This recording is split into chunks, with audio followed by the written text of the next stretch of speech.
Solo que he perdido el correo, lo cerré y ahora sí, perdonen. Bueno, primero darle la bienvenida a todos quienes se están conectando al conversatorio, al webinar, el derecho a la educación en América Latina y el Caribe. Esta es una iniciativa de la campaña latinoamericana por el derecho a la educación y estamos contando con la participación en esta ocasión, de Roberto Vicio, de Social Watch. También están participando el Foro por el Derecho a la Educación Pública de Chile, la Coalición Colombiana por el Derecho a la Educación, Reagrupación Educación para Todos y Todas de Haití, la Red Salvadoreña por el Derecho a la Educación, el Colectivo de Educación para Todas y Todos de Guatemala. El tema central de nuestro encuentro virtual es el derecho a la educación en América Latina y el Caribe. Si no hay, haríamos una breve presentación. Empezamos entonces con la presentación de Roberto Vicio, para que podamos luego empezar el diálogo también con los participantes. Bienvenido, Roberto. Gracias por estar con nosotros en este espacio. Gracias a ti, y creo que la idea de la presentación, ¿me escuchan? Sí, muy bien, yo ¿Hello? te escucho. Sí, te escuchamos. escuchamos. Del Salvador. Perfecto. Te escucho fuerte y claro. Gracias. Creo que la idea era ubicar la educación en el contexto de la Agenda 2030 y los Objetivos de Desarrollo Sustentable. Como ustedes saben, la Agenda 2030 es una declaración,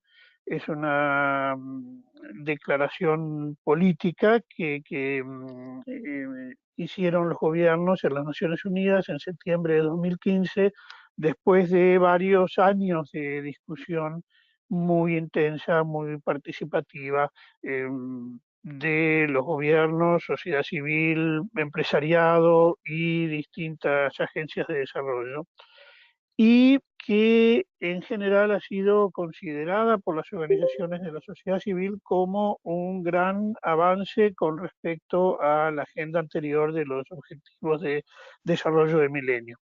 Los Objetivos de Desarrollo de Milenio se concentraban casi exclusivamente en los temas de la pobreza extrema y en los países más pobres.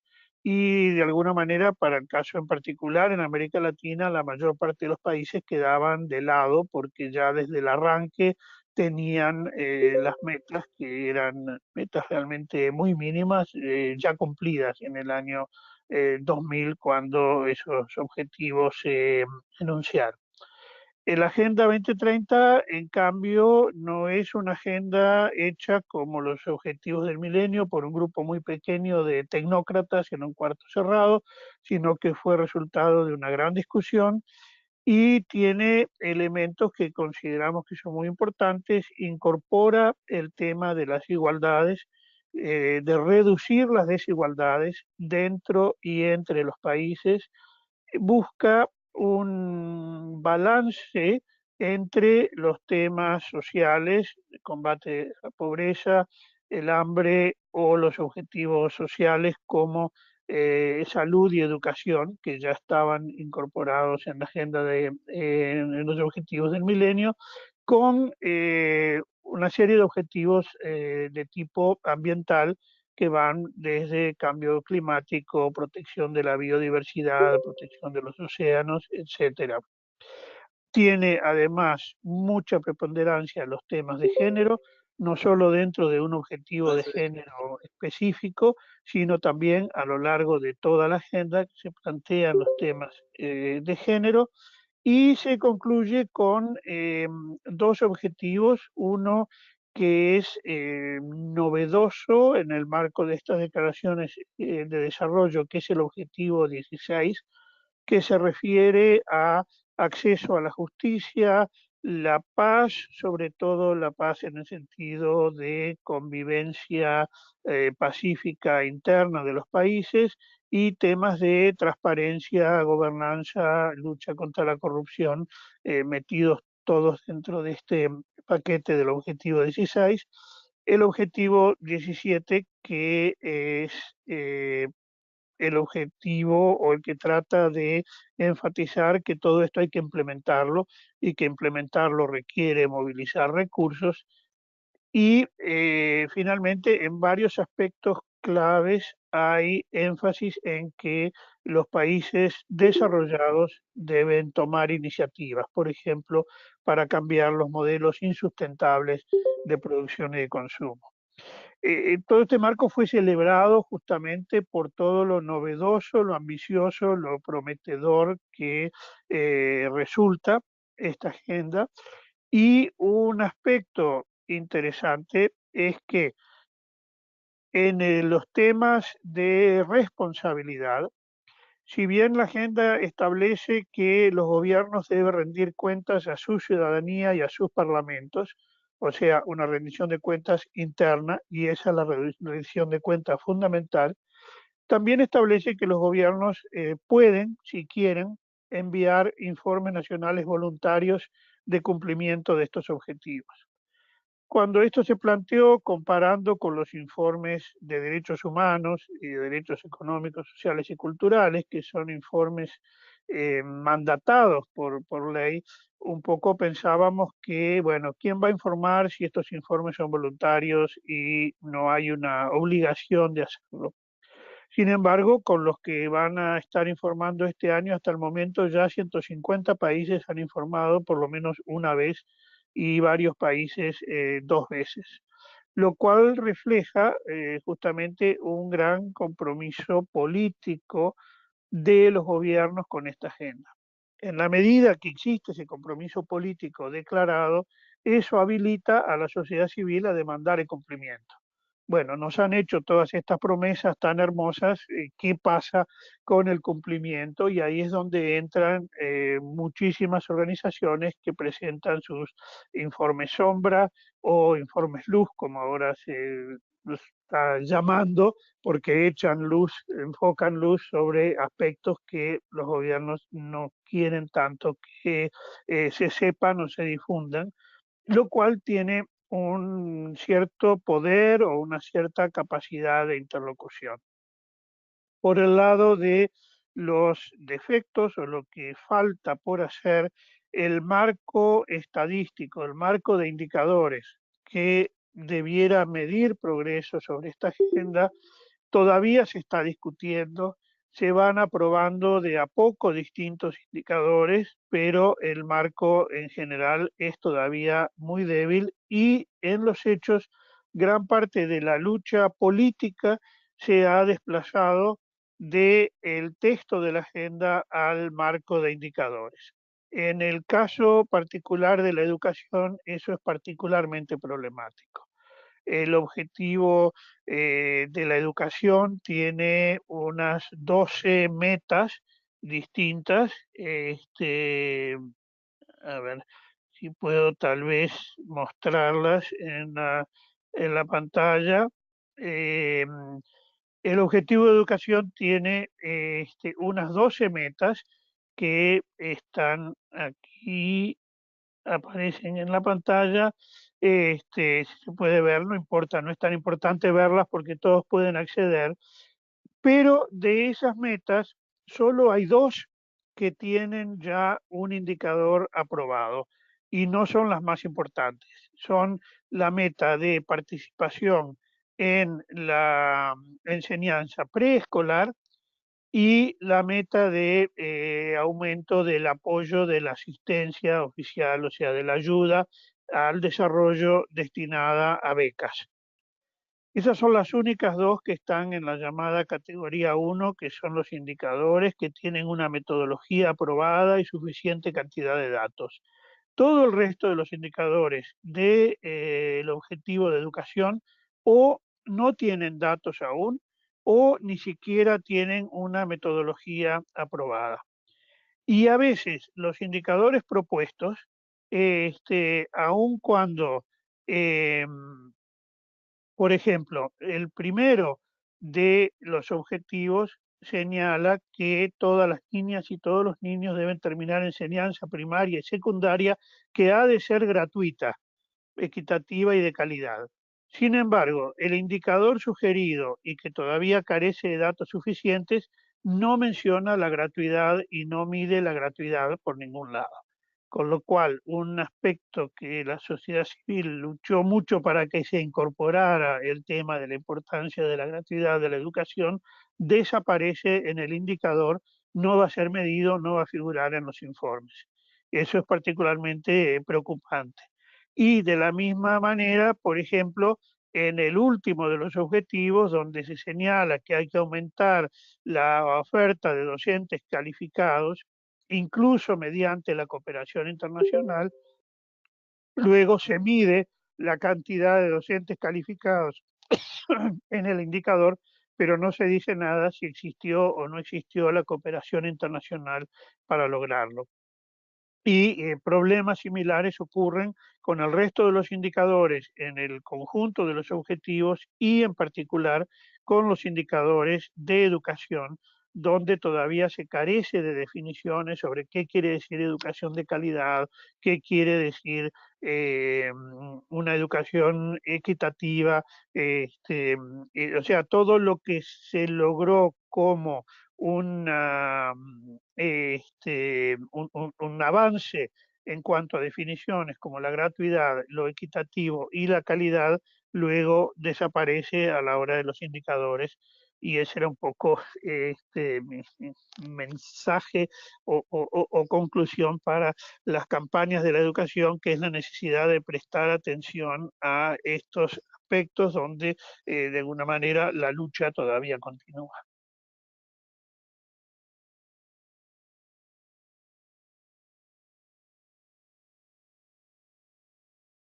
No te escucho, Mónica.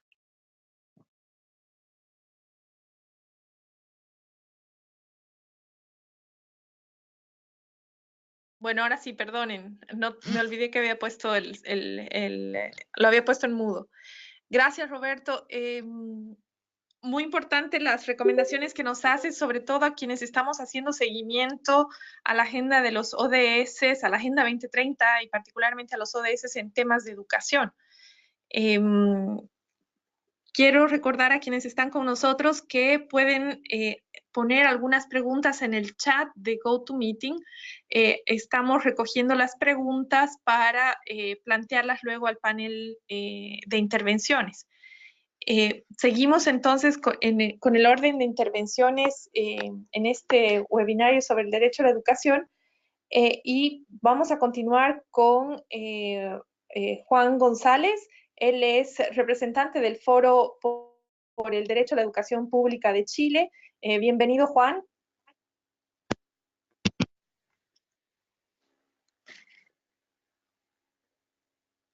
Juan Alejandro. Ahora sí. ¿Me escuchan? Ahora sí. Sí, sí, sí. Bien. Un gusto saludarlos a todos. La verdad que entiendo, tengo 10 minutos, ¿no? Y que la idea es poder contar un poquito sobre el proceso en que estamos acá en Chile, ¿no? ¿Estoy en lo cierto? Exacto, exacto. Para ver el proceso social, toda la movida y sobre todo los esfuerzos para el reconocimiento de la educación pública. Ok, entonces voy a poner una presentación, no sé si la pueden ver, pero a ver si se ve ahí. ¿No se ve? ¿Está viendo? Todavía no. Todavía no. Ok. Sí. Compartir ¿Puedes pantalla. compartir? No, no me deja compartir, parece. Porque pongo y me dice... tendría que tener rol de presentador, me dice. Pero bueno, lo voy a hacer Ahora así. sí. Ahora sí, Ahora. Juan, creo que va a funcionar.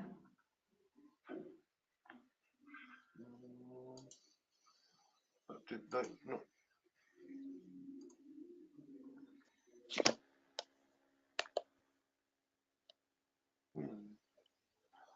Me dice que te envió una solicitud y que podré elegir compartir pantalla si tengo rol de presentador. Pero no. Pero bueno, lo voy a hacer así nomás. A ver si les... Dale. Ya, lo primero que me ven a mí al menos, ¿sí? Sí, sí. Sí, sí. Lo primero que quiero comentar es, más allá de, no quiero referirme a los objetivos 2030. Si bien es cierto, son tremendamente relevantes, creo que en un país como Chile, en donde la educación está tan privatizada y donde el mercado ha actuado en términos de cobertura y logrando otros tipos de fuentes de financiamiento más allá del Estado, parece que el sistema educativo parece incluso cumplir algunos de los requerimientos más cuantitativos. Sin embargo, esto hay que verlo mucho más en detalle.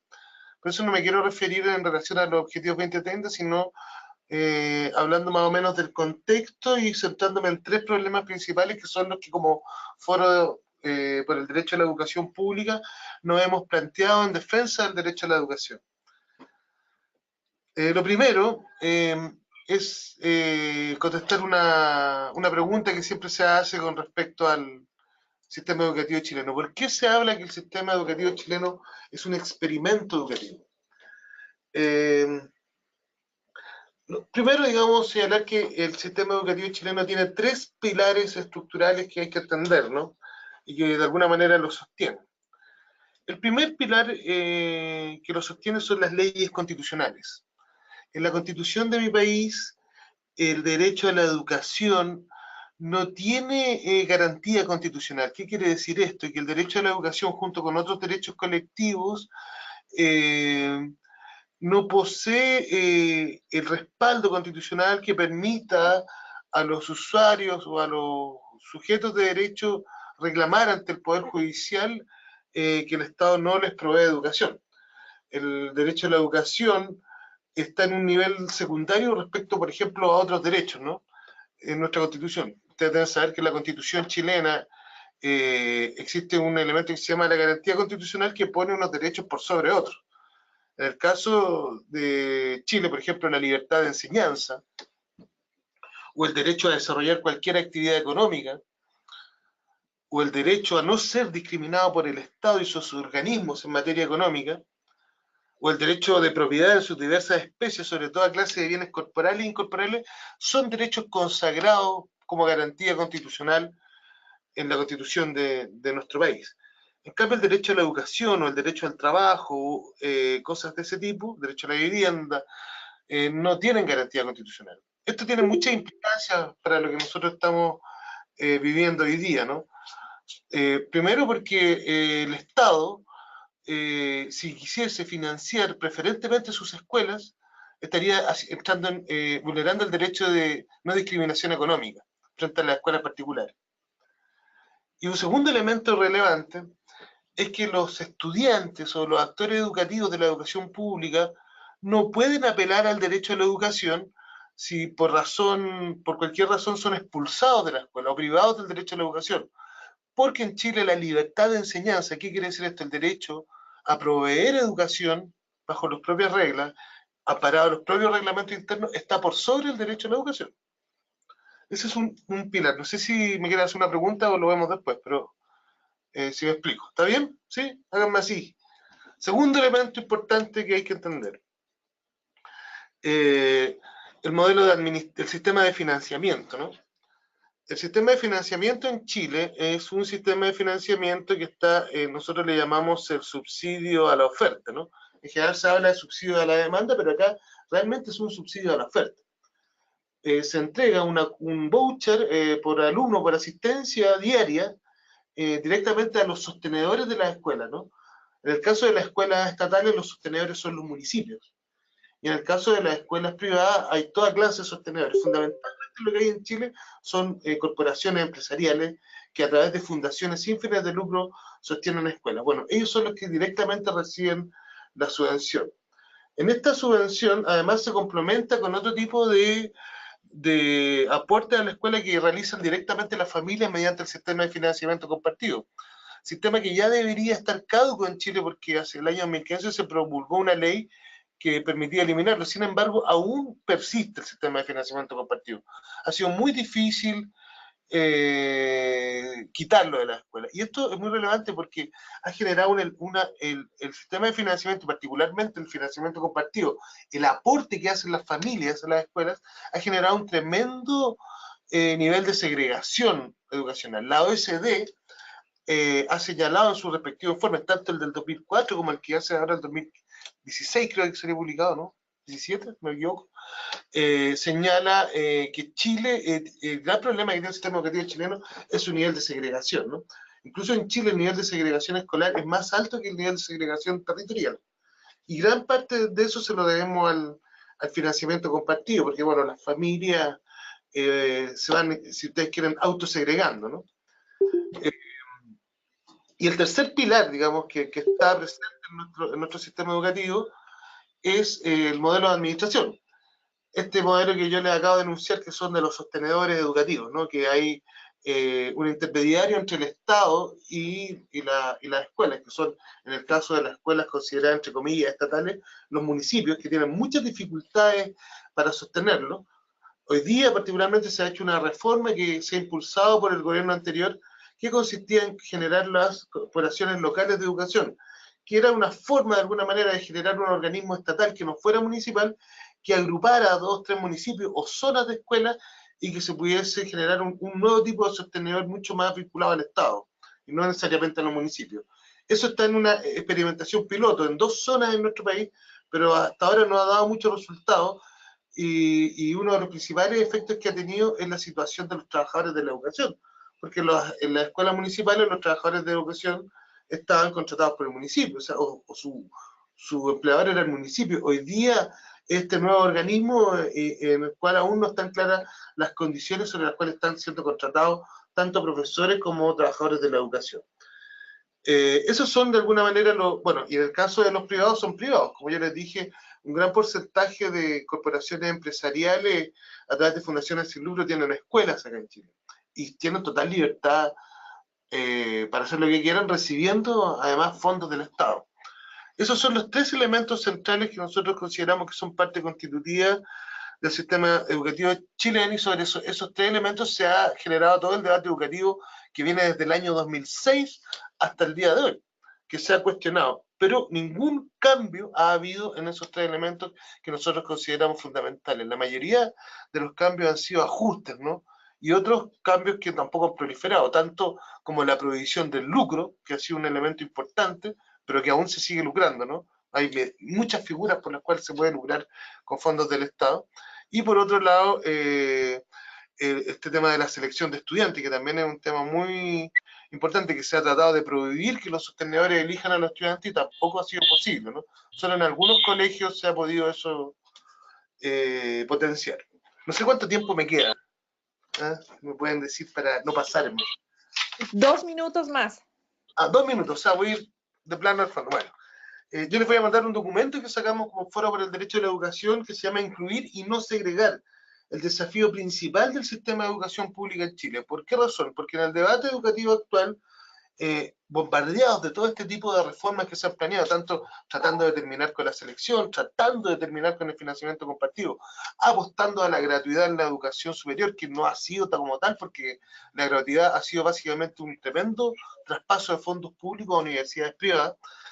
Bueno, una serie de reformas que han ocurrido, nosotros hemos tratado de resituar el debate educativo y nos hemos dado cuenta que uno de los principales problemas que tenemos nosotros como sistema y que vulnera de alguna manera el derecho a la educación es la acción segregadora que tiene el sistema de educación en su conjunto. Para eso nosotros hemos sacado este documento en donde centramos en 3 elementos fundamentales en nuestra lucha como Foro por el Derecho a Educación en el Estado. Lo primero es que nosotros creemos que tenemos que hacer una acción afirmativa para fortalecer el sistema de educación pública. Esto quiere decir que tenemos que evaluar el sistema de sostén mediante sostenedores y apostar a ganar el financiamiento compartido, o sea, un financiamiento preferencial del Estado a sus escuelas. Creemos que esa es la única solución de que nosotros podamos construir un sistema educativo acorde a derecho, que al menos las escuelas estatales que pertenecen al Estado reciban un financiamiento preferencial. No nos queremos meter con la educación privada, al menos sí que las escuelas estatales reciban un financiamiento preferencial. Además, hay que decir que hoy día el 30% de la matrícula de esas escuelas está en esas escuelas y es la cual es la población más vulnerable que hay. Por lo tanto, toda la razón para generar un financiamiento específico hacia esas escuelas, a pesar de que en este momento hacer esto, eso sería anticonstitucional. Nosotros esperamos cambiar la Constitución y demandar ese financiamiento preferencial. El segundo elemento que esperamos es a cuestionar el modelo de financiamiento. Como nosotros como Foro por el Derecho a la Educación en Chile hemos instalado incluso una propuesta de financiamiento que reemplace, al menos en la educación pública, el voucher. Si la escuela privada quiere seguir manteniendo el financiamiento de voucher, nosotros creemos que eso es inadmisible en la educación pública y esperamos que poder instalar un sistema de financiamiento que primero esté acorde, digamos, a los estándares internacionales, o sea, un 6% al menos, 7%, porque ustedes saben que en Chile no ha llegado al 6%, porque, y si llega, es porque se suma en esto el gasto público y el gasto privado que se hace. Necesitamos al menos llegar a los 6 puntos con solo gasto estatal, y que ese gasto sea entregado en forma basal a las escuelas, ¿no? Ojalá creemos nosotros con participación de la comunidad, como fuéramos a elaborar una propuesta que también se nos puede mandar que, sobre ese tema, ¿no? Que es costear la educación pública, fijar un financiamiento preferencial y entregar esto a las escuelas no como cuota basado en la asistencia de los alumnos, sino como un financiamiento basal, garantizado. Como si se hace en una escuela chilenas que pertenecen a corporaciones empresariales, se les entrega el financiamiento así. Hay excepciones en donde el privado recibe mejor trato que incluso que la escuela pública. Y el tercer elemento que nosotros estamos instalando hoy día, en el contexto chileno, es lo que llamamos la democratización de la escuela pública, fundamentalmente en torno a la protección de los derechos de profesores y estudiantes para poder participar y movilizarse en defensa del derecho a la educación pública. Ustedes deben saber que en Chile ha habido una tremenda criminalización del movimiento estudiantil.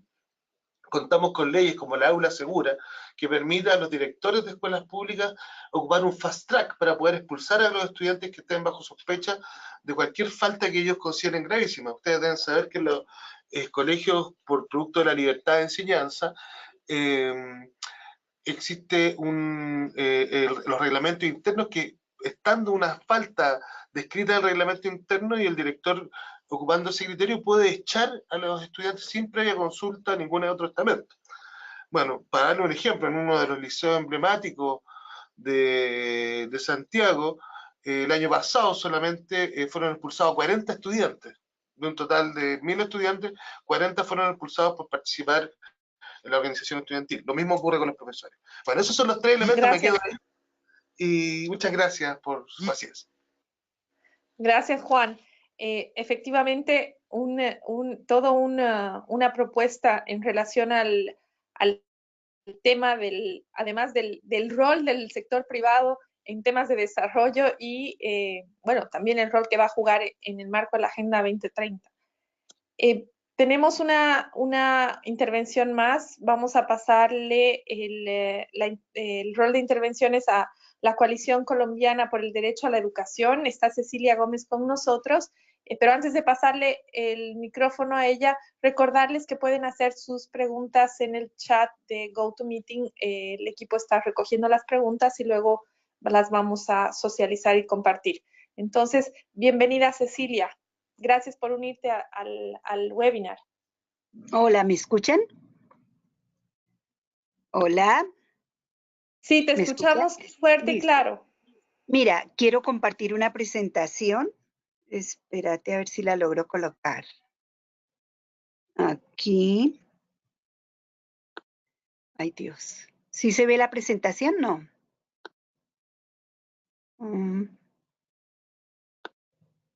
¿Se logra ver la presentación? No la Todavía vemos, no. Cecilia. No la estamos viendo. No.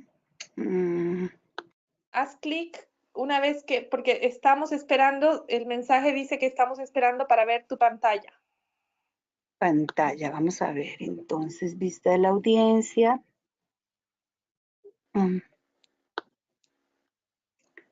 No la logro. Comenzar a compartir. ¿Sí? ¿Ahora sí? Todavía no. ¿No? Pantalla. Bueno. Va a tocar sin la presentación, pero sí quería que se pudiera ver acá. ¿Ahora? Todavía no. ¿No?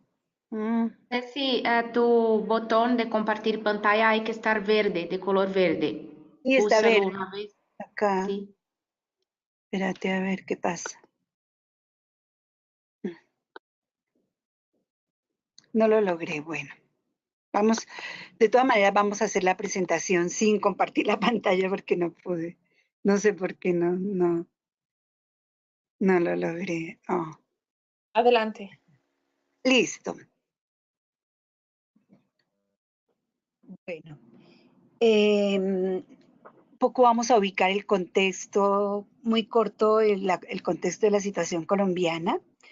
Luego vamos a hablar un poco de historia, de cómo, de dónde o en qué se encuadra la educación en Colombia en este momento, algo sobre el Sistema General de Participaciones, algunas cifras y luego nuestros retos, ¿sí?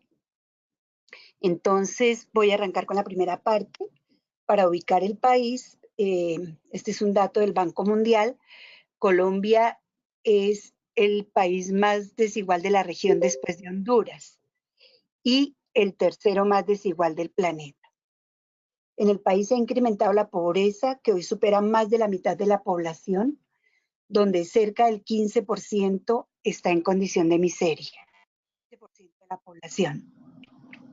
El gobierno invierte casi la mitad del presupuesto general para el pago de la deuda externa y para gastos de la guerra, en una nación donde el 70% de los trabajadores está entre la informalidad y el desempleo.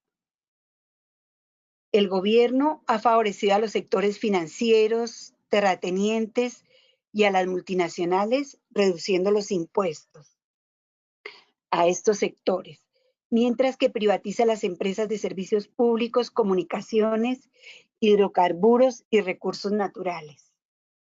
En medio del deterioro del proceso de implementación de los acuerdos, de los acuerdos con las FARC, la negociación que hubo recientemente entre el gobierno y la guerrilla de las FARC, y del cierre de la mesa de negociación con el ELN, se amenazan, detienen, judicializan y asesinan a diario y de manera sistemática a dirigentes y líderes de las comunidades, sin que el gobierno asuma responsabilidades y tome las medidas que se requieren para que esto no siga sucediendo.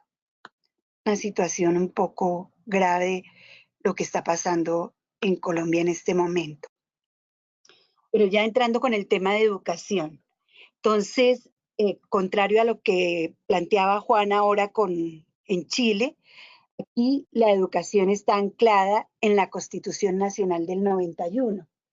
La Constitución reconoce el derecho a la educación como derecho fundamental y un derecho que concierne a todas las personas y que su responsabilidad y que su realización es responsabilidad del Estado, de la sociedad y de la familia. En este marco corresponde al Estado regular y ejercer la suprema inspección y vigilancia de la educación, velar por su calidad, por el cumplimiento de sus fines y por la mejor formación moral, intelectual y física de los educandos. También le corresponde garantizar el adecuado cubrimiento del servicio y asegurar a los menores las condiciones necesarias para su acceso y permanencia en el sistema educativo.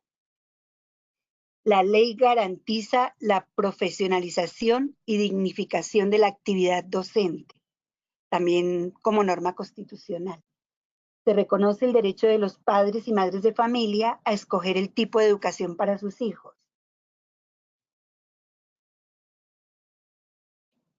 Y es importante acá, el Estado no obliga a ninguna persona a recibir educación religiosa. Se consagra como deber del Estado la erradicación del analfabetismo y como obligaciones especiales la educación de personas con limitaciones físicas o mentales o con capacidades excepcionales. El artículo 69 garantiza la autonomía universitaria y reconoce un régimen especial para las universidades del Estado. Se consagra el derecho de los grupos étnicos a tener una formación que respete y desarrolle su identidad cultural. Esto en concordancia con otras normas que reconocen los derechos de identidad cultural, la diversidad étnica y cultural de la nación colombiana. La oficialidad de las lenguas indígenas en sus territorios, la etnoeducación y la enseñanza bilingüe. Este es el marco general de la educación como plantea la Constitución Nacional, en diferentes normas, en diferentes artículos. Dentro de esto hay un artículo muy importante que garantiza la financiación de la educación, que es el Sistema General de Participaciones, que otorga el financiamiento a las regiones desde el nivel central para afianzar de esta manera el proceso de descentralización. En este Sistema General de Participación entran varios rubros, entre ellos salud y educación. Pero ¿qué sucede? Este está muy bonito hasta acá y pues muy interesante. Tenemos un marco constitucional fuerte, bastante interesante. Pero a partir de las dos reformas constitucionales, una realizada en el 2001 y otra en el 2007, del 46.5% del presupuesto general de la nación que se otorgaba para el Sistema General de Participaciones, o sea, salud, educación y otros rubros,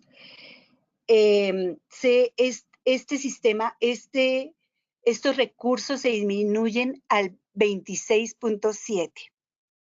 O sea, del 46% bajan al casi el 27%. Es decir, que una quinta parte de nuestros recursos dejaron de financiar no solo la educación pública, sino la salud, el agua potable, el saneamiento básico. Esto es muy grave porque a partir de ahí viene un empobrecimiento bastante fuerte de la educación en el país.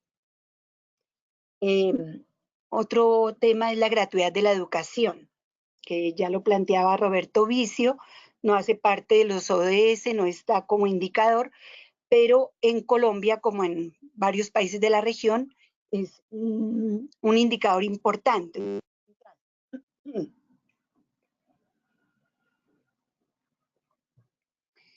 Durante el primer gobierno del expresidente Santos, en el 2011, y mediante la demanda frente a la Corte Constitucional por parte de la coalición, se dio un paso importante al establecer la gratuidad en el acceso universal en las instituciones oficiales desde el grado 0 al grado 11, permitiendo la creación de 118,000 cupos nuevos, 70% de ellos en el sector rural, y beneficiando a más de 8 millones de estudiantes en todo el país.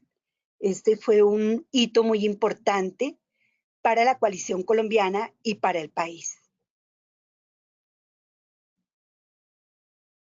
Algunas cifras en educación.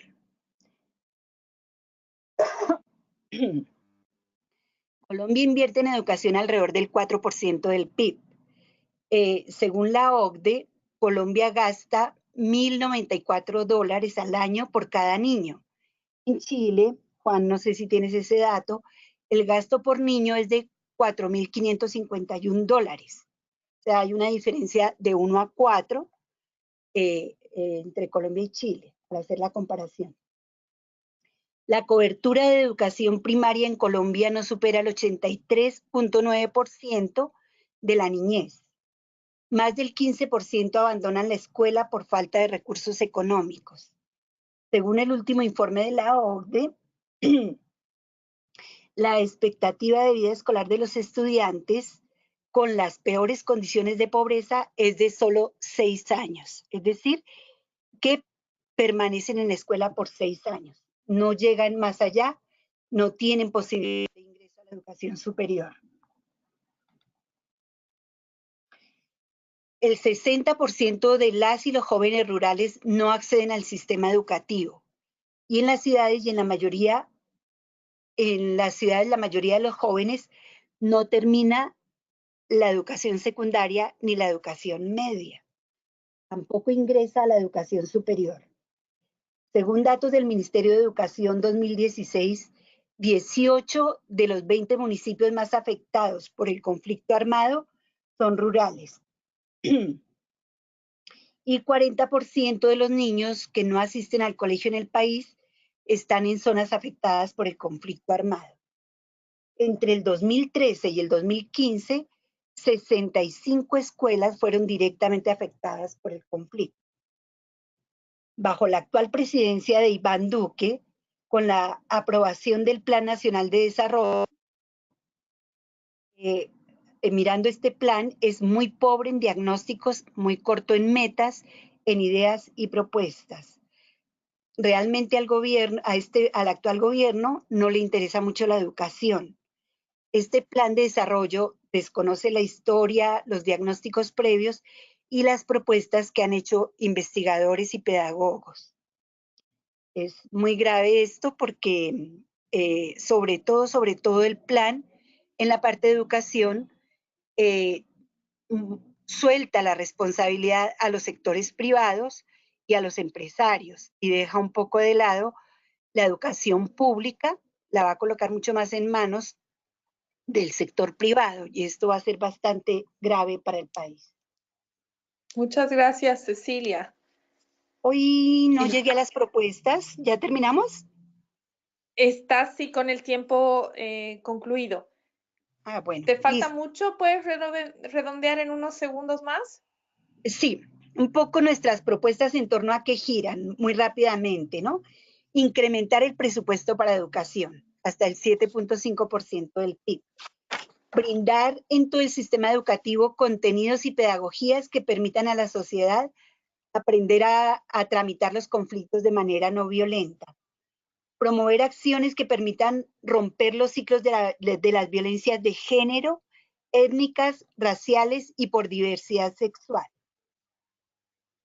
El respeto por la autonomía de las instituciones educativas, el mejoramiento de la educación en las zonas rurales. Y por último, el Estado debe garantizar la vida y las libertades democráticas de estudiantes, profesores, líderes y lideresas defensores de derechos humanos. Que se cesa la criminalización de la protesta social, los falsos positivos, la persecución, las detenciones ilegales y la desaparición forzada. Gracias. Muchas gracias, Cecilia. Complejas Bueno. propuestas. ¿Cómo se articula? Además, generar un ambiente habilitante para el ejercicio de derechos, a la asociación, a la defensa de los derechos humanos, junto con la defensa del derecho a la educación gratuita, asegurar presupuestos, etcétera. Grandes desafíos también para la coalición colombiana. Seguimos entonces, nuevamente les recuerdo que pueden poner sus preguntas en el espacio del chat de GoToMeeting y seguimos las intervenciones del webinar. Esta vez vamos a darle la palabra a Reagrupación Educación para Todos y Todas de Haití. Está con nosotros William Telesmond. William, te cedemos la palabra. Gracias por estar con nosotros.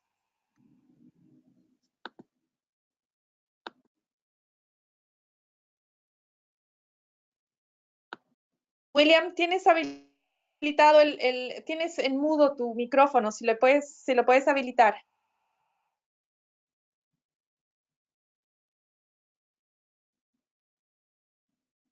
¿Está bien? ¿Me escuchan ahora? Sí. Ahora sí. Gracias, William. Sí, está bien, sí.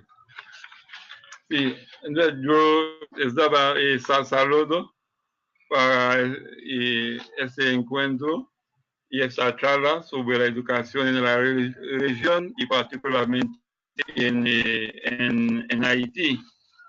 Entonces nosotros vamos a hablar primero de lo que pensamos que son las principales características de la educación. ¿Me escuchan, no? Las principales características de la educación en Haití. No sé si me escuchan. Perfectamente, Hola. puedes seguir. Te escuchamos muy bien, Okay, puedes seguir. Sí. Okay. Una de las características de la educación en Haití es que es una educación, un sistema de educación basado en la exclusión y al mismo tiempo es un sistema donde el sector privado ocupa un lugar demasiado importante y falta articulación entre la educación y la realidad, además del problema de financiamiento de la educación. Hay una baja calidad. Entonces, para lo primero, en cuanto a la exclusión o lo que se llama falta de acceso a la educación, podemos decir que hasta ahora hay por lo menos 32% de los niños de 3 a 5 años que no van a la escuela y no tienen acceso a la escuela. Y otra cosa también es que en cuanto a analfabetismo, hay hasta ahora alrededor de 30% de la población, ¿no?, que no tienen acceso, de jóvenes y adultos que no tienen acceso a la educación. Y eso da un ejemplo de lo que es la cuestión del problema de acceso, y que vivimos como una exclusión, porque este problema de acceso se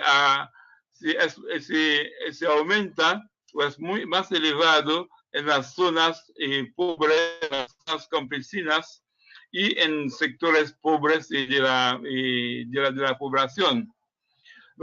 Eso es una primera característica de la educación en Haití. Y nosotros pensamos que sí, el problema de acceso sigue vigente, aunque ha habido algún progreso si se toma en cuenta de que de 20 años por atrás o 15 años por atrás. Sí ha habido progreso, pero el camino que hay que continuar a hacer es muy, muy grande. Una segunda característica de nuestro sistema en Haití es que el sector público en cuanto a infraestructuras solamente representa a 15% de lo que tenemos como escuelas en el país. Y el sector privado en cuanto a efectivo es alrededor de 85%. En este caso, por ejemplo, para el nivel preescolar, el privado tiene 93% de las escuelas. Nivel fundamental, 85%. Nivel secundaria, 95%. Y para el profesional, 96%. Y para la universidad, 82% son del sector privado.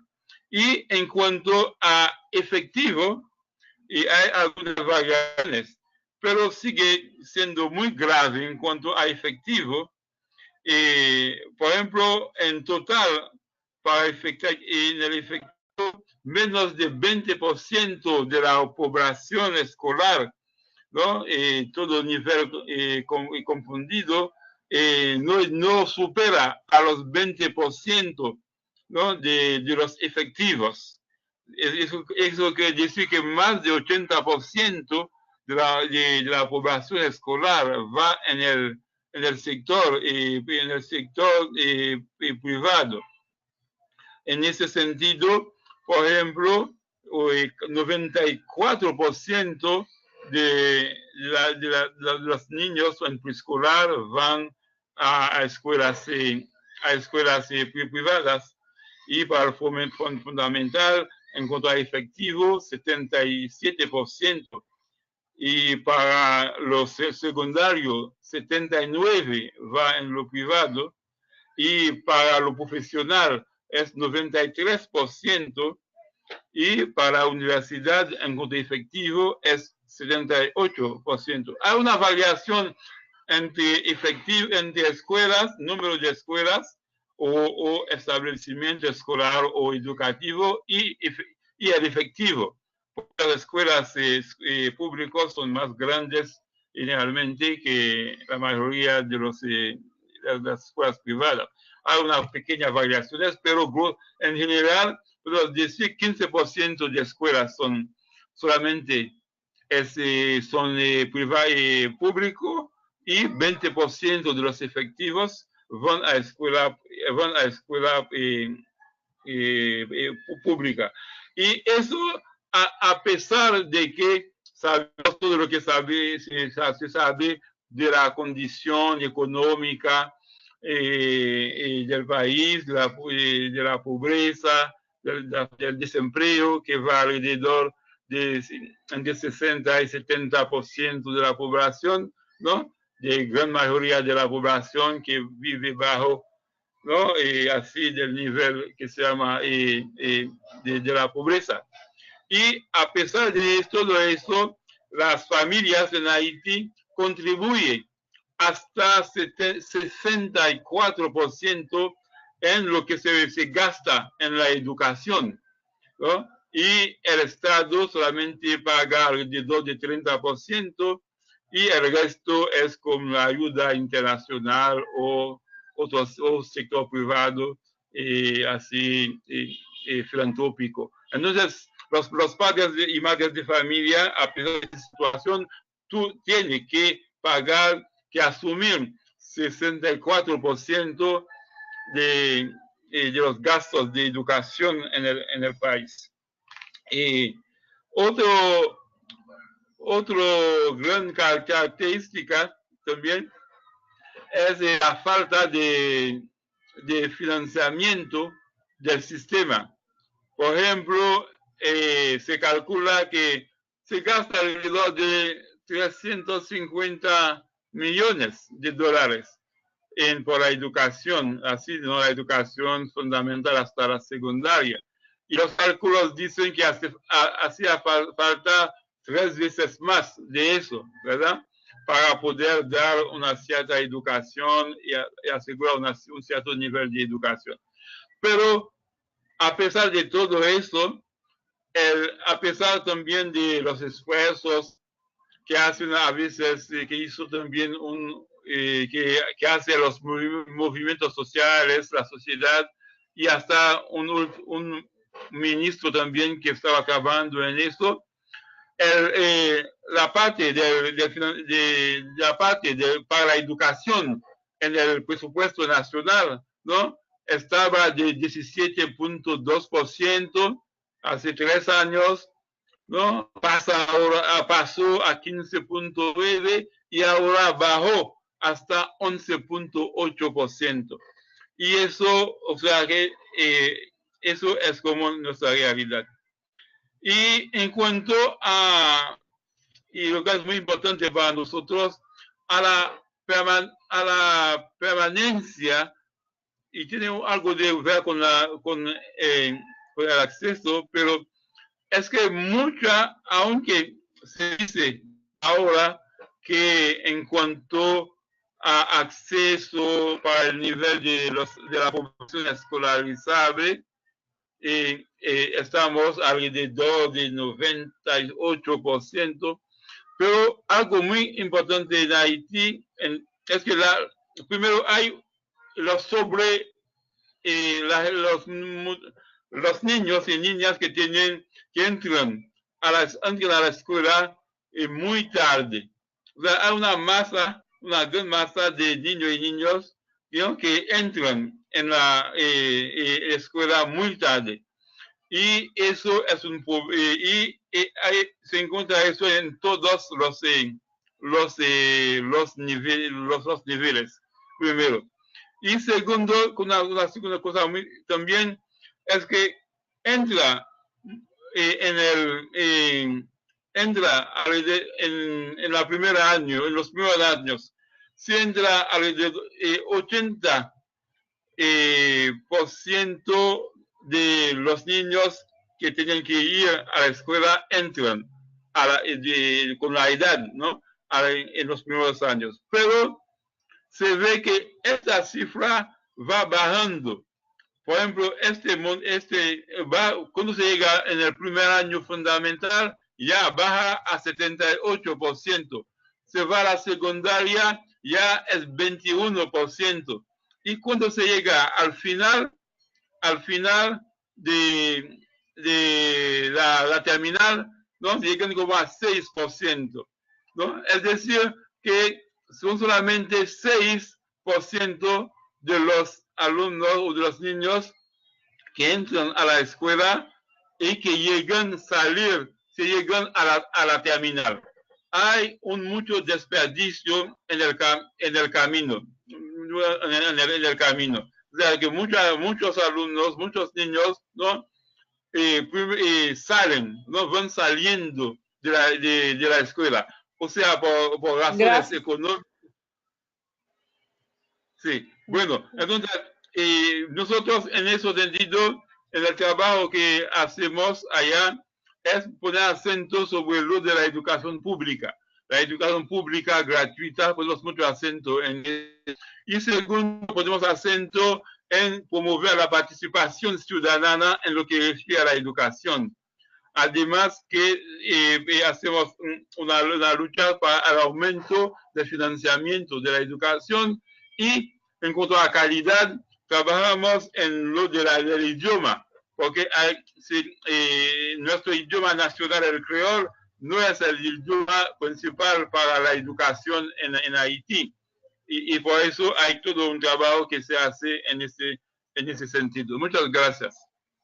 Gracias, William. Lo mismo, tenemos una diversidad de problemáticas importantes, pero asegurar el acceso a la educación, asegurar un presupuesto para la educación pública de calidad, terminar con las brechas de financiamiento son grandes desafíos. Seguimos con el programa del webinar de hoy. Seguimos con la Red Salvadoreña por el Derecho a la Educación. Max Ayala está con nosotros en representación de la red. Max, tienes la palabra. Hola, muy buenas tardes a todos. No sé si me logran escuchar bien. Perfectamente, perfecto, fuerte y claro. Vaya.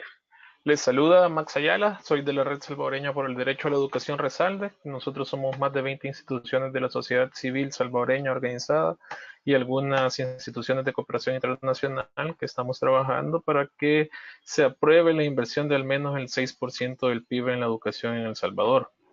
Nosotros como Resalde estamos trabajando en la campaña 6% sí por la educación y como parte de esta estrategia hemos presentado ante la Asamblea Legislativa de nuestro país un anteproyecto de ley en el que proponemos que se incremente la inversión al 6%. Actualmente en El Salvador se está invirtiendo el 3.4%. Entonces lo que nosotros hemos planteado en este anteproyecto es que de manera gradual se vaya aumentando 0.5% durante 5 años, porque sabemos que conseguir la plata para los 6 años de un solo, para los 5 años de un solo es complicado. Entonces planteamos que durante 5 años se vaya aumentando 0.5% para que cuando lleguemos al 6% se fije por medio de un decreto que ya no se puede invertir menos de eso en la educación pública de El Salvador.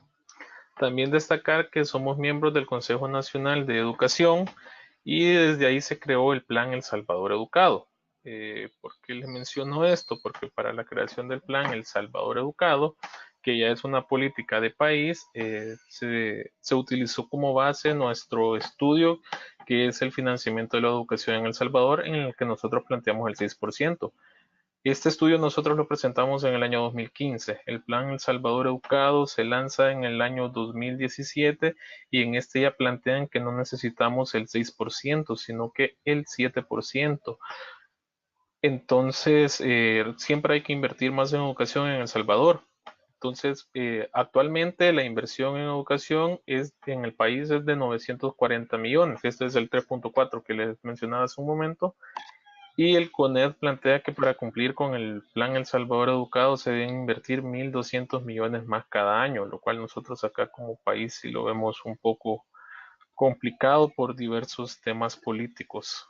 Bueno, ahorita estamos en una transición de presidente, ya el 1 de junio toma posesión el nuevo gobierno, el cual no es ni un gobierno de izquierda ni de derecha, sino que están ahí en medio, pero ahorita se están atacando el gobierno saliente con el gobierno entrante y no logran plantear nada, ninguna estrategia de educación. Entonces nosotros estamos ahí en vilo porque nos preocupa el tema de educación. Si bien el presidente actual, Salvador Sánchez Serén, durante su campaña prometió que iba a trabajar para que se invirtiera el 6%, no fue así. Lamentablemente pasamos estancados los 5 años entre 3.4 y 3.5%. Entonces esperamos que el nuevo gobierno, que también ha prometido invertir aumentar la inversión al 6%, sí lo logre hacer. Entonces, en base a esto del Plan El Salvador Educado, les voy a dar algunos datos de cómo está la educación actualmente en El Salvador.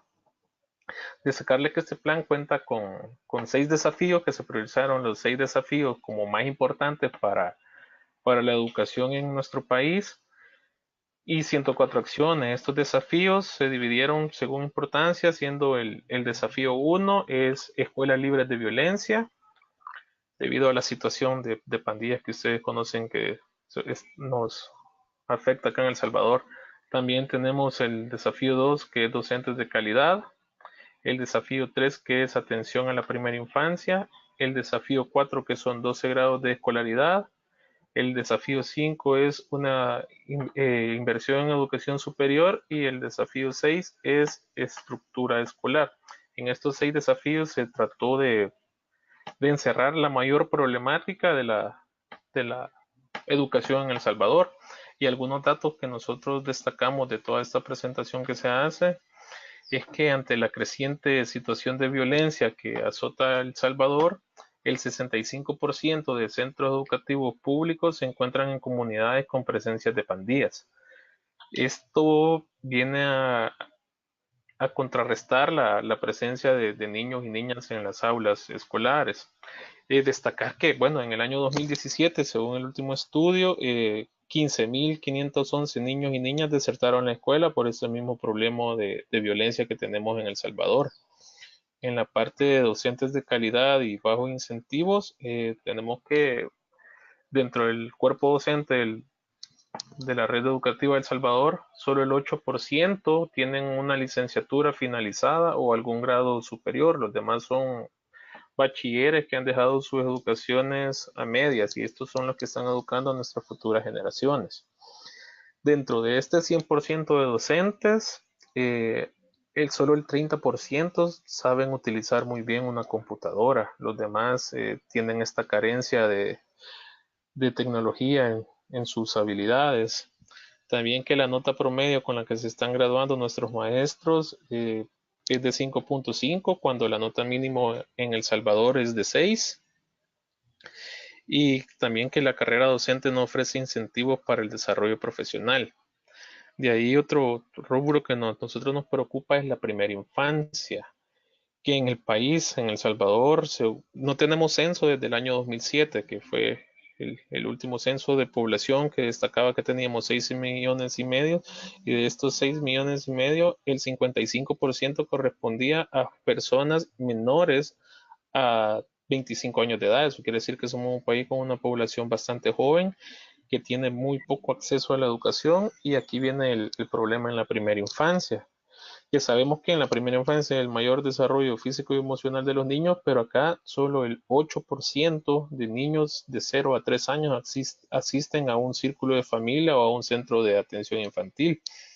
Esto ha mejorado en los últimos 5 años, porque cuando el gobierno actual entró, solo eran 3 niños de cada 100, ahora tenemos 8 de cada 100. Si bien ha sido poco, se ha ido mejorando un poquito, pero hay mucho que trabajar en el campo de la primera infancia. También que el 36% de las niñas y niños no asisten a la educación parvularia, y luego del 44.8% de estos niños y niñas no están porque se considera que tienen muy poca edad en la escuela, y el 43.6% que sus padres dicen que no quieren por motivos de violencia o porque ya están algo grandecitos y pueden aportar a la economía de las casas, de los hogares. También tenemos que 6 de cada 10 personas que empezaron primaria, que primaria para nosotros es desde primer grado hasta sexto, de 6 de cada 10 personas que empezaron primaria, solo 15 se mantuvieron hasta el 9º grado, y solo 5 de estos lograron llegar hasta culminar su bachillerato, que es la educación superior acá, previo a la universidad. Esto nos genera que el promedio de escolaridad en El Salvador está llegando a 6, 7 años máximo. Eso quiere decir que están terminando kinder, preparatoria y luego cuarto grado, quinto grado, sexto grado con suerte. La educación media también es poco pertinente con respecto a la superior y esta a su vez no se adecua a las necesidades de nuestro país. Y ya hablando de educación superior, destacar que de estos 5 niños que se graduaron, solo 3 logran llegar a la universidad. Y así lo ponemos en términos generales, no solo el sector público, sino mezclando privado y público. Solo 4 de cada 10 estudiantes que finalizan el bachillerato inmediatamente entran a la universidad, los demás pasan ahí. Y acá en El Salvador se ha creado un término que son los nini, que son los jóvenes que ni estudian ni trabajan, que ahí se ubica el mayor porcentaje de jóvenes de nuestro país. Y de la mayoría de estudiantes que logran acceso a la educación superior, el 68% están ubicados en San Salvador, que es la capital, y en el departamento de La Libertad, que es el que está inmediato a la capital, que en un momento fue llamado Nueva San Salvador, porque también fue la capital de acá del país. Y para contrarrestar, bueno, para poner un poco más en contexto, la infraestructura en nuestro país no es la acorde para brindar la educación integral de calidad a nuestros niños y niñas. De los 5.113 escuelas que tenemos acá registradas en el sistema público, solo 1.800 están a nombre del Estado. El resto de centros escolares están en terrenos privados en los que el gobierno paga un alquiler. Entonces, esto priva a la inversión extranjera que nos ayuda mucho a construir los centros escolares, a invertir en ellos, porque no se sabe si el siguiente año el dueño del terreno lo va a seguir prestando. Entonces, solo la inversión extranjera solo nos está apoyando en estas 1.800 escuelas para tener unas escuelas de calidad o acorde a la educación que merecen nuestros niños y niñas. El 60% de nuestras aulas necesitan reparaciones en techos. Ahorita en El Salvador va iniciando el invierno. La semana pasada nuestra Biblioteca Nacional se inundó completamente y esto es un reflejo de cómo están también nuestros centros escolares. También necesitamos servicio eléctrico.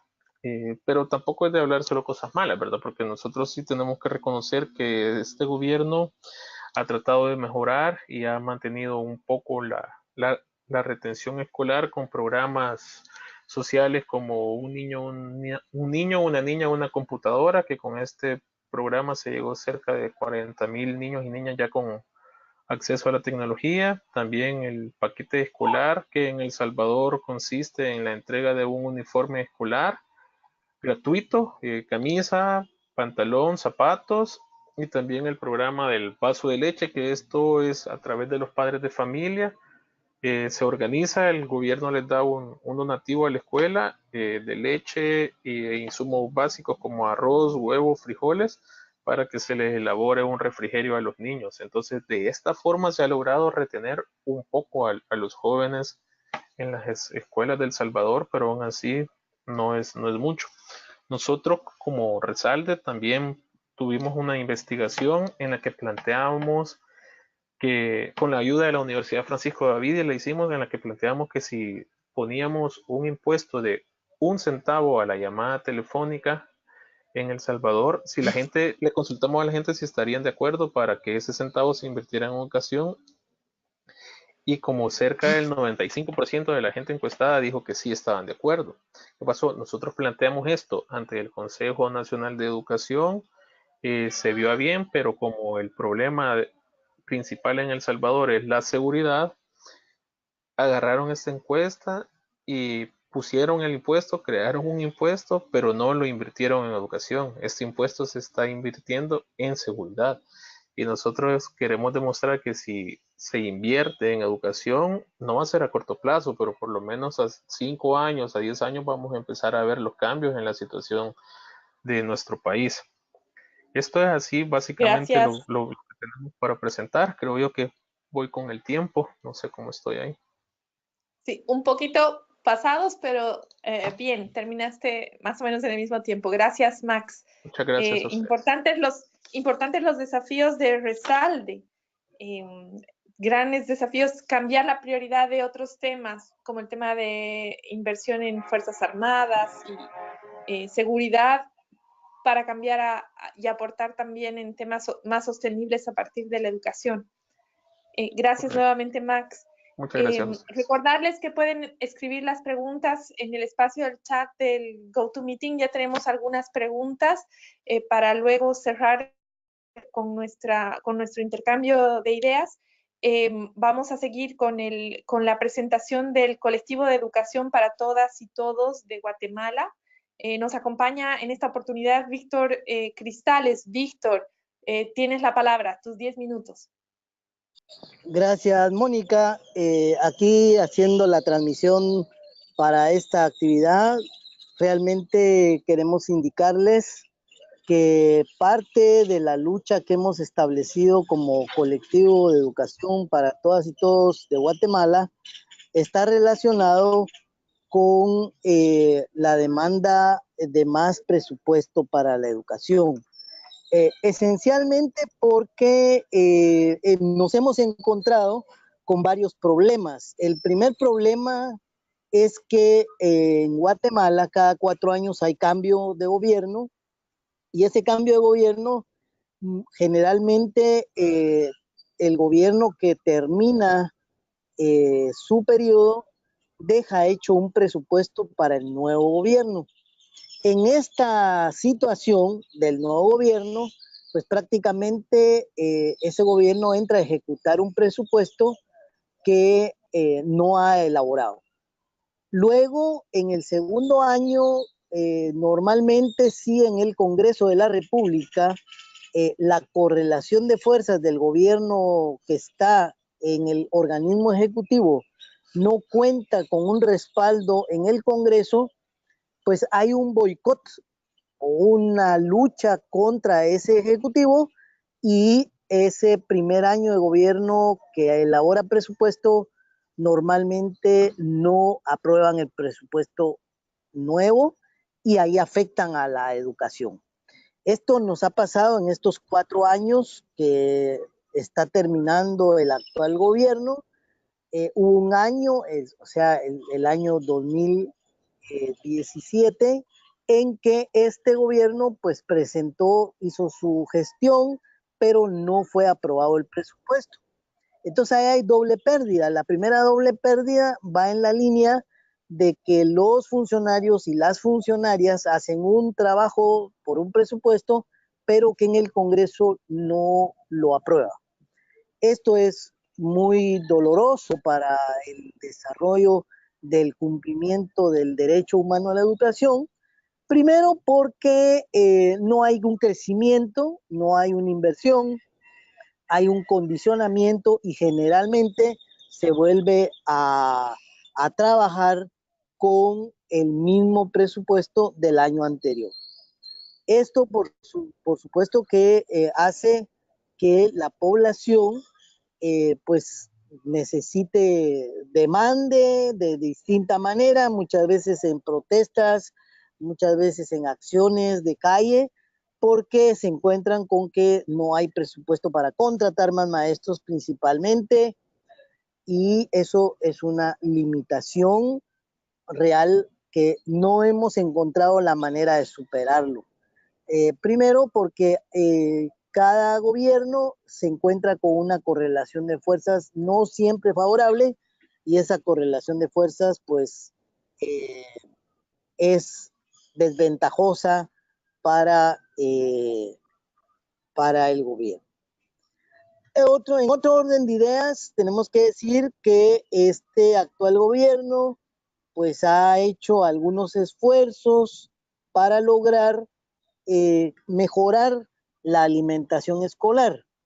Tenemos que decir que este gobierno pues recibió la alimentación escolar con un quetzal con 50 centavos, más o menos el equivalente a 75 centavos de dólar, el cambio es 7.50 por 1, y realmente ahora prácticamente lo han subido, a pesar de mucho, más que todo las bancadas que tienen un compromiso con la educación han aumentado a 4 quetzales la inversión por tiempo de comida, tiempo de refacción escolar, que se le llama, y eso pues es muy importante reconocerlo porque eso es un disponible que tienen los jóvenes, los alumnos que llegan, porque prácticamente se ha duplicado la inversión en educación. Esto es de reconocerlo a pesar de los problemas de captación de impuestos. Guatemala, tenemos que decirlo, es de los países que menos impuestos capta a nivel de América Latina y a nivel del mundo. Es decir, es un sistema que capta sus impuestos de manera indirecta, o sea, la mayoría de impuestos no son impuestos directos, sino es indirecto, y la captación es de las más débiles en América Latina y en el mundo. También tenemos que decir que hay, como se decía en otros países como Haití, que hay una prevalencia de educación a nivel privado, y esa prevalencia es a partir de que el Estado no oferta esos servicios, y al no ofertar esos servicios, por supuesto que quedan en manos de la iniciativa privada. En este caso tenemos la preprimaria, o sea, la educación preprimaria, y la secundaria y la diversificada. Ahí tenemos una limitante verdadera de atención, porque el esfuerzo que se hace para los padres de familia poder enviar a sus hijos e hijas a la escuela es un esfuerzo muy, muy complejo, porque tiene que ver mucho con la inversión. La gratuidad de la educación se mantiene en la escuela primaria, pero todavía no se logra la cobertura del 100%, hay un porcentaje que no se logra cubrir, y este porcentaje tiene que ver mucho con esa escasez de presupuesto que hemos mencionado. Por otro lado, también tenemos que resaltar que hay un problema de carácter estructural en Guatemala, y es que no hay los suficientes maestros y maestras para la segunda enseñanza, que debe ser tener profesorado, y no digamos a nivel diversificado, que necesitan tener una licenciatura. Esto es un problema muy serio, nosotros lo hemos calificado que es un problema de carácter estructural, porque no tenemos los suficientes licenciados para que puedan dar clases en los institutos diversificados. Una de las demandas del colectivo de Educación para Todas y Todos de Guatemala ha sido que por lo menos el Estado aperture. Guatemala tiene 340 municipios, por lo menos que aperture un instituto de secundaria por parte del Estado, por lo menos un instituto de diversificado. Esto lo que implica es una inversión bastante fuerte, pero que los gobiernos no han podido hacerlo por esa razón que decíamos, que hay poca captación de impuestos. Ahora pues nos hemos encontrado con una situación mucho más grave, que es las políticas de corrupción a nivel de las cúpulas del gobierno. Pues tenemos detenido a algunos presidentes de la República, una vicepresidenta, por estar en una situación de mal manejo de recursos. Entonces tenemos que decir que las demandas que seguimos levantando desde el punto de vista colectivo son demandas de más inversión a la educación, que haya más acceso a la tecnología, porque precisamente los gobiernos pues no tienen ese servicio.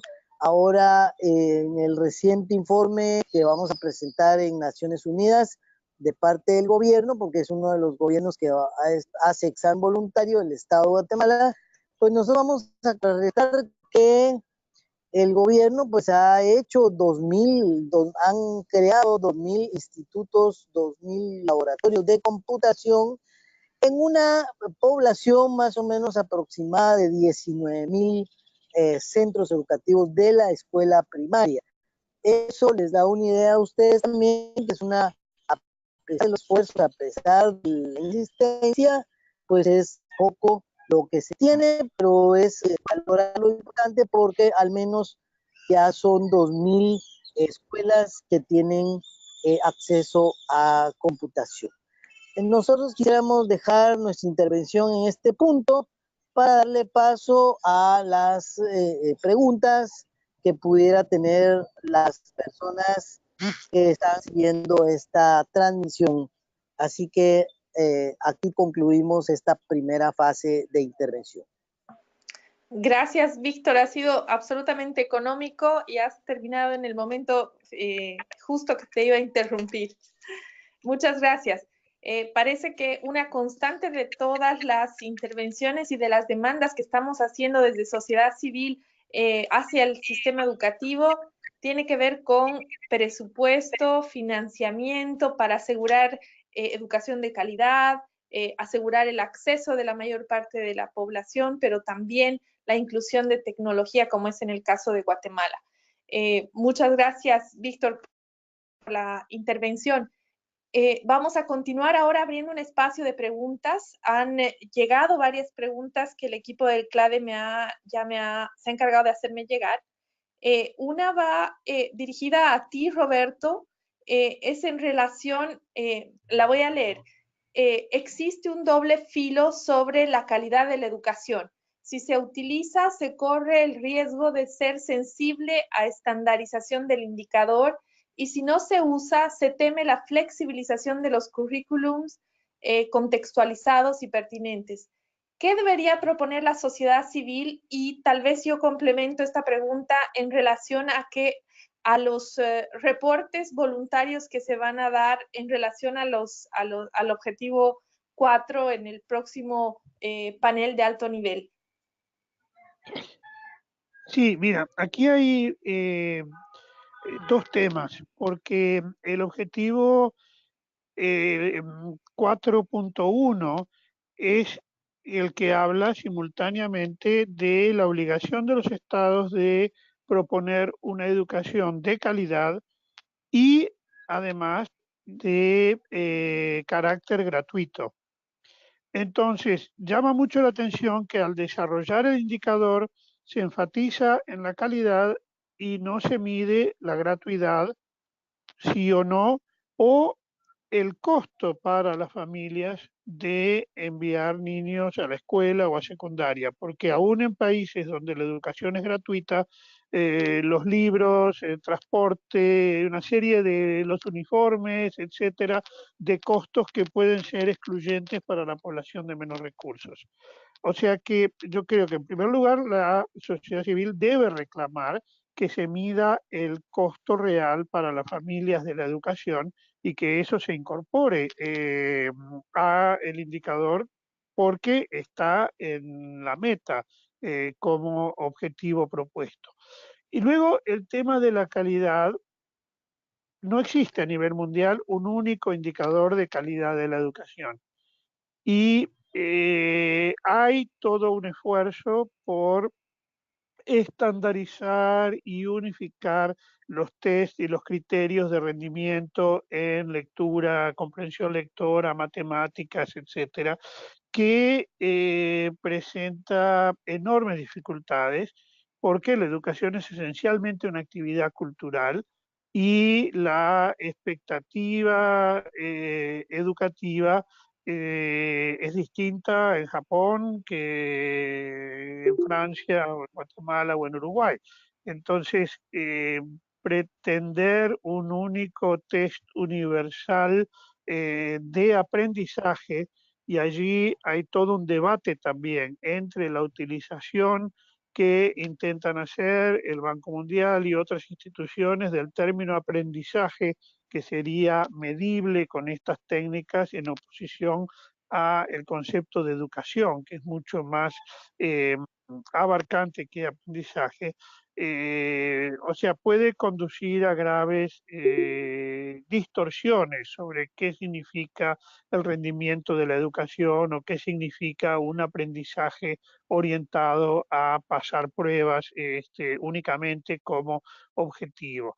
Pero eso no quiere decir que el concepto de calidad de la educación deba ser desechado, porque sí queremos una educación de calidad para los niños y niñas, y eso debe de relacionarse con los contextos nacionales y a veces regionales también, eh, y es tal vez mejor medir si esa calidad está mejorando que intentar comparar con un único número a nivel mundial que puede no tener ningún significado. O sea, una aproximación cualitativa a está mejorando la calidad de la educación, está mejorando la formación de maestros y profesores, está mejorando los distintos aspectos que influyen sobre la educación. Sí es posible, sí es necesaria, la sociedad civil debe reivindicar, aunque se deba tener mucho cuidado con la estandarización universal de test de aprendizaje, que no es lo mismo. Gracias, Roberto. Una pregunta que nos hacen llegar sobre presupuestos, que de repente, Cecilia, podrías contribuir. ¿De qué manera se pueden acceder a mayores financiamientos en educación que permitan mayor cobertura? ¿El modelo de financiamiento escolar es suficiente? ¿Cómo podemos también hacer seguimiento a la asignación de presupuestos para educación que los gobiernos están asignando? ¿Cuánto realmente se ejecuta de lo que se ha presupuestado? Cecilia.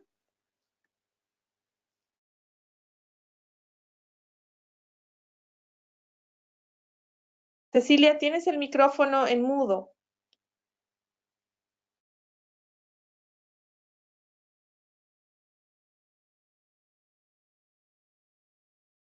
Hola, ¿ahora sí me escuchas? Sí, adelante, adelante. Sí, mira, esa es una de las cosas que más estamos trabajando en Colombia, el intentar garantizar la financiación de la educación. Y para ello, pues nos hemos unido fuertemente con FECODE, que es el sindicato de docentes, con ASPU, que es el sindicato de maestros universitarios, con las organizaciones de estudiantes, y en todas tenemos con mucha fuerza el rubro de financiación para la educación pública, porque aquí, a pesar de que hay recursos para la educación, tenemos el 4% del PIB y aspiramos al 7.5% del PIB. Sin embargo, lo que sentimos es que en los últimos gobiernos y en este, la financiación se está orientando hacia el sector privado. Y esto es muy grave para el derecho a la educación, porque entonces las escuelas públicas van a terminar siendo manejadas por empresas, por los empresarios, por la educación. Hay una organización muy fuerte aquí en el país y que cada vez más está llegando a todos los sectores de la educación. Entonces es una situación bastante grave. Esto ha tenido por mucho tiempo a organizaciones de estudiantes, a organizaciones de docentes en la calle. Nos ha tenido caminando, marchando, protestando, y el gobierno nos escucha, pero todavía nos falta que seamos más escuchados. También estamos haciendo audiencias públicas en el Congreso de la República. Ahorita el 16 de mayo tenemos una audiencia para hacer un balance de lo que ha sido el derecho a la educación en el último gobierno y en el gobierno que está empezando. Entonces, por ahí van nuestras apuestas, por ahí nos movemos, pero no es fácil, ¿no? Gracias, Cecilia. La siguiente pregunta que va para William. ¿Cuál es el papel de las organizaciones del magisterio, docentes o sindicatos de docentes en el movimiento en Haití? Sí. Las organizaciones sindicales o de docentes han tenido en los tiempos pasados muchas acciones por la educación pública y han trabajado mucho por la mejora de las condiciones de trabajo, ¿no? de los docentes y de los docentes. Y yo pensamos que vemos que tienen un papel muy importante, pues son los primeros, ¿no? en cuestionar, ¿no? el Estado cada día. O sea, ellos tienen una acción en relación o contra el ministerio o en relación con el ministerio, ¿no? sobre muchas cosas, ¿no? Sobre el nombramiento de los docentes, la selección, ¿no? La organización de los exámenes y las condiciones de trabajo de los docentes. Porque sí tienen un papel muy importante. Pero es un papel que va subiendo y bajando, bueno, como todo movimiento quizás, ¿no? Como a veces es muy alto y a veces no se escucha, ¿no? Entonces, creo que a veces también estaban muy divididas, como muchos sectores también de la sociedad entre sí, pero hay un movimiento de reagrupamiento entre sí, ¿no? Y hay más paz en este sector, ¿no? En su relación, y están ahora muy implicados, un sector de ellos está muy implicado ahora en lo político, ¿no? Para el cambio de gobierno, y han tenido algunos logros en cuanto a contratos, no contratos colectivos, pero que tenían como una ley sobre el estatuto de los docentes, ¿no? Han logrado eso y están trabajando por su aplicación que todavía no se ha concretizado. Está bien, sí. Muchas gracias, William. Y la última pregunta es para ti, Max. ¿Qué proyección valoran a partir del cambio de gobierno hacia la derecha en El Salvador? Sí, por ahí leí la pregunta. Pues al igual que hace 10 años, que pensamos que con la entrada de los gobiernos de izquierda al país la situación iba a mejorar y lamentablemente no fue así. Entonces nosotros hemos iniciado el diálogo con el equipo de transición del nuevo gobierno para que han sido muy abiertos para poderle dar continuidad al Consejo Nacional de Educación, que es nuestra apuesta principal, porque este espacio ha sido creado y por primera vez se le ha dado apertura a la sociedad civil para poder participar en esto. No se ha manejado solo a nivel de gobierno, sino que estamos las organizaciones civiles. Entonces queremos que se le dé la continuidad a este trabajo y nosotros también presentarle a las nuevas autoridades que todavía no sabemos quién va a ser el nuevo ministro de Educación porque van dando paulatinamente cada nuevo ministro, presentarles nuestro anteproyecto de ley para poder contar con el apoyo de ellos para presentarlo. Entonces, eso es lo que nosotros esperamos, que este gobierno siga siendo de apertura, que escuche a la sociedad civil y que no intente nada de privatizar. Aquí no se maneja, gracias a Dios, esos términos de privatizar la educación pública, pero sí queremos que se le dé continuidad a lo que tenemos. En la presentación se me olvidó destacar que ya tenemos gratuidad desde kinder hasta bachillerato y la cuota mínima en la Universidad Nacional de El Salvador es $5. Es una cuota un poco alta para cierto rango de la población, pero en términos generales es una cuota accesible. Entonces esperamos que todo esto se mantenga siempre y que también se le dé mayor apoyo a la universidad en línea y se mejore la estructura de